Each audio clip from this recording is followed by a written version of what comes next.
আসসালামু আলাইকুম রহমতুল্লাহি ওবারাকাতু। সম্মানিত ইমানদার মুসলমান ভাই বোনেরা, জিলহজ মাস শুরু হয়েছে। জিলহজ মাসের রোজা এবং রোজার সাথে 4টি কাজ নিষিদ্ধ। এই 4টি কাজ থেকে বিরত থাকতে হবে। এবং রোজা সম্পর্কে আল্লাহ রসুল সাল্লাল্লাহু আলাইহি ওয়াসাল্লাম হাদিসে কি বলেন? হযরতে হাফসা রাদিয়াল্লাহু তাআলা আনহা বর্ণনা করেন, আল্লাহর নবী জনাবে মুহাম্মদুর রাসূলুল্লাহ সাল্লাল্লাহু আলাইহি ওয়াসাল্লাম কখনো 4টা আমল ছেড়ে দিতেন না। 1 নাম্বার, আশুরার রোজাকে আল্লাহ রসুল কখনো ছাড়তেন না। আশুরার রোজা নবীজি রাখতেন। দ্বিতীয়ত, জিলহজ মাসের 9টি রোজা আল্লাহ রসুল সাল্লাল্লাহু আলাইহি ওয়াসাল্লাম রাখতেন, কখনো ছেড়ে দিতেন না। তৃতীয়ত, রসুল কখনো মাসের 3টি রোজা অর্থাৎ 13 তারিখ, 14 তারিখ, 15 তারিখ, আরবি মাসের 13 তারিখ, 14 তারিখ, 15 তারিখ এই দিনগুলির রোজাকে আল্লাহ রসুল ছাড়তেন না। এই রোজাকে বলা হয় আইয়ামে বীজের রোজা অর্থাৎ উজ্জ্বল দিনের রোজা। চতুর্থ যে আমলটি রসুল কখনো ছাড়তেন না, ফজরের নামাজের আগে 2 রাকাত সুন্নত রসুল কখনো ছাড়তেন না।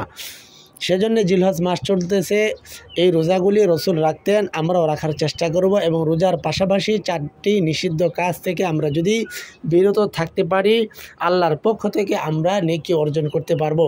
1 নাম্বার, জিলহজ মাসের চাঁদ ওঠার আগেই আমি বলে দিয়েছিলাম যে মাথার চুল কাটা যাবে না।